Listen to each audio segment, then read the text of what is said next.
सवाल मानस का नहीं था और ना सवाल किसी और बात का था।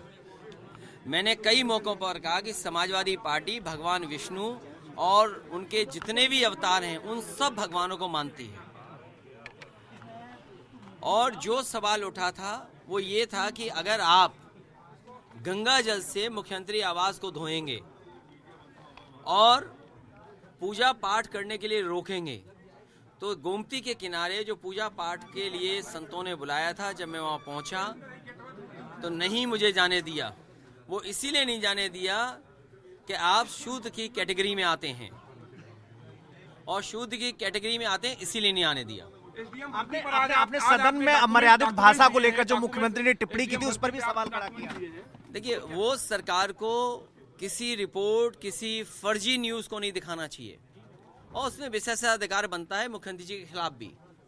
वो बात स्पीकर से और सदन में की जाएगी, लेकिन जो नेता सदन और उत्तर प्रदेश के मुख्यमंत्री जी और बीजेपी के लोग जो झूठा प्रचार करते हैं कि इतने एसडीएम एक जाति के हुए हैं, आखिरकार सरकार सूची जारी करे और सूची जारी कर करके बताए कि आखिरकार क्या सच्चाई है। और इसीलिए समाजवादी पार्टी जाति जनगणना चाहती है, आबादी में कितनी जाति के कौन कौन लोग हैं, कम से कम ये सामने आए, जिससे समय समय पर इस तरह का आरोप किसी पर न लगे। लगातार लॉ एंड ऑर्डर पर सवाल उठ रहे हैं। देखिए, लॉ एंड ऑर्डर डायलॉग से नहीं ठीक होगा। लॉ एंड ऑर्डर किसी डायलॉग से नहीं ठीक हो सकता है कि मिट्टी में मिला देंगे। आपने मिट्टी में मिला देने के लिए कहा, अमेठी में 2 की हत्या हो गई। तो ये लगातार पुलिस पे काम करने पर और पुलिस के ईमानदार अधिकारियों को जब मौका देंगे तब लॉ एंड ऑर्डर बेहतर होगा। बीजेपी के विधायक ने कहा एक तो मिट्टी में मिला दिया, मोरों की बारी है। ये डायलॉग से नहीं ठीक होगा। आप एनसीआरबी के आंकड़े देखिए। एनसीआरबी में आंकड़े अगर आप देखते हैं तो महिलाएं और बेटियों के ऊपर सबसे ज्यादा अगर घटनाएं कहीं हो रही हैं और असुरक्षित महिलाएं कहीं हैं तो उत्तर प्रदेश में हैं। सबसे ज्यादा कस्टोडियल जुडिशियल डेथ अगर कहीं है तो गुजरात के बाद उत्तर प्रदेश में है।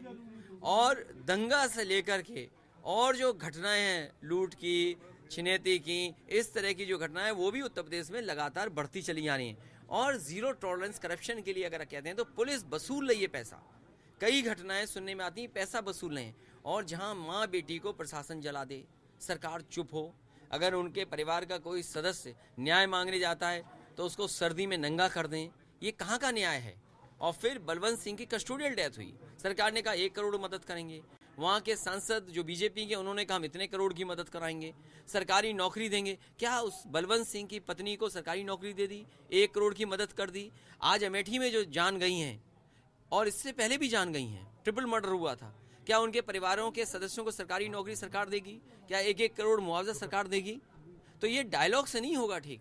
आपको कम से कम परमानेंट डीजीपी तो पोस्ट कर दें। चलो, धन्यवाद।